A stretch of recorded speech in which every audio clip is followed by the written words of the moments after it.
Hello again, family and friends. This is Hadasha Shulamite. I'm coming to you today, Preparation Day. Please remember to like, share, and subscribe. Today's story is from the Bible, as they all are, and it's about a king who did not know the king. Okay, the king meaning there is only one true king. Okay, Nebuchadnezzar was the king of Babylon. And in those days, he had a dream, a vision pretty much. And he woke up and it bothered him. You know, one of those dreams where it's just something that you want to remember. Some dreams like, oh, I had a dream, I can't remember. But then there are times there is something about this dream that you're trying so hard to think about it and it's just not happening. This is what happened to King Nebuchadnezzar.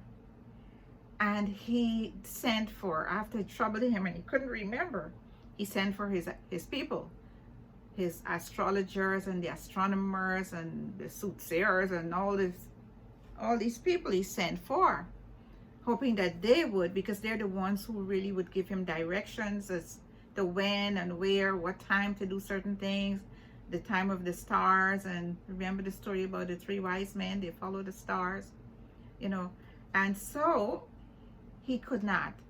And he sent for them and they came and he said, listen, I had a vision last night and this thing is bothering me and I just can't remember. So I need you guys to tell me the dream and the interpretation.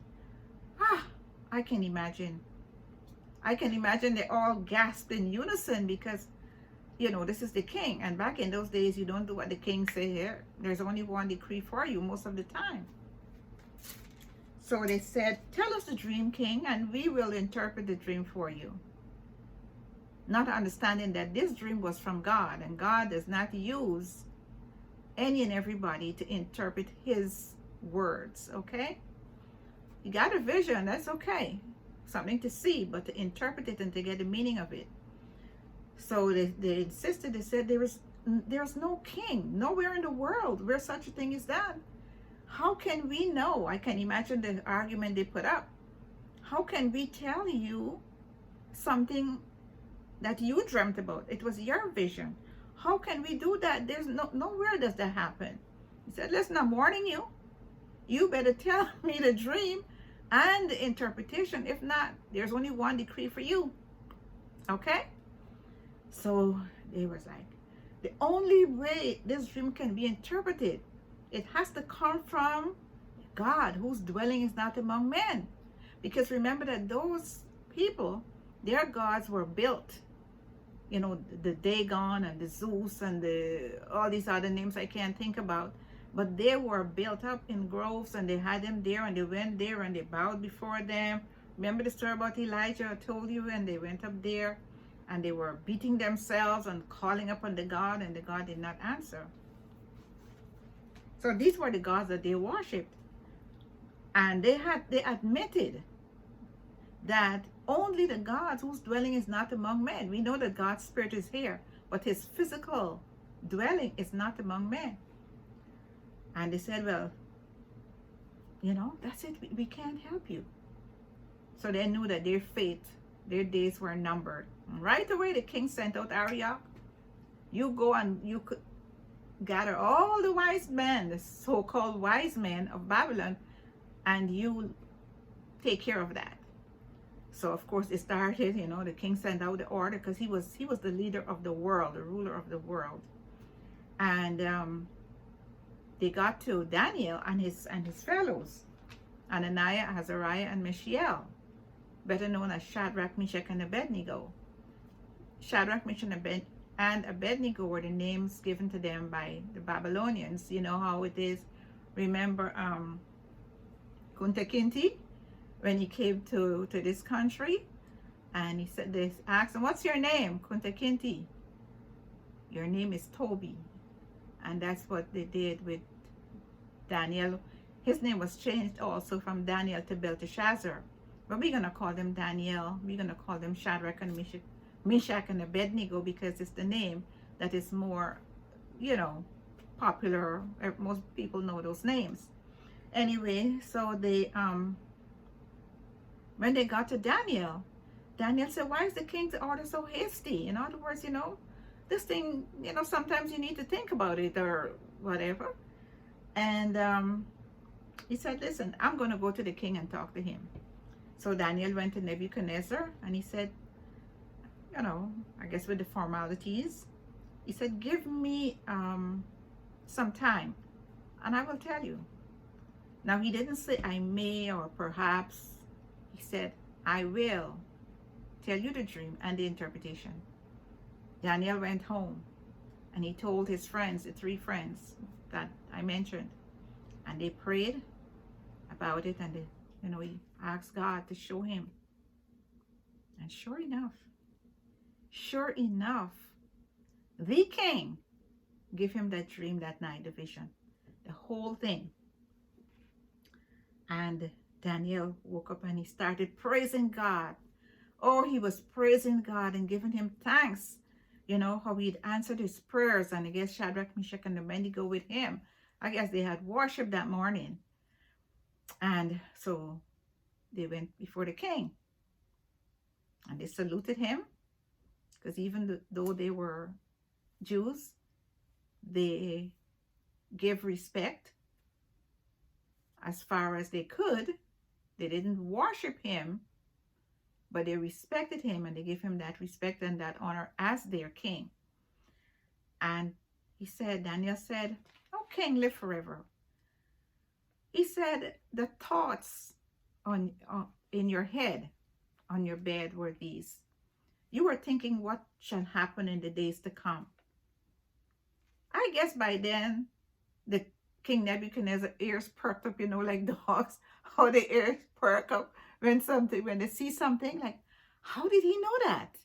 Because I'm pretty sure as he was telling the vision, it was coming back to him. That's right. That's what I was thinking. I was thinking about what's going to happen. What's going to happen after me, things that wasn't a good thought, because this king, as we would find out later on, he wasn't thinking about after him, I guess he was thinking about living forever. And I wonder about that statement, how they used to greet the king, "Oh, king, live forever." Maybe it was something that they felt that by saying it often enough, they would live forever. However, he went on, he said, in your dream, you saw this massive image. The head was of gold, the breast and the arms silver, the belly and the thighs brass, the legs of iron, and the feet of miry clay mixed with iron.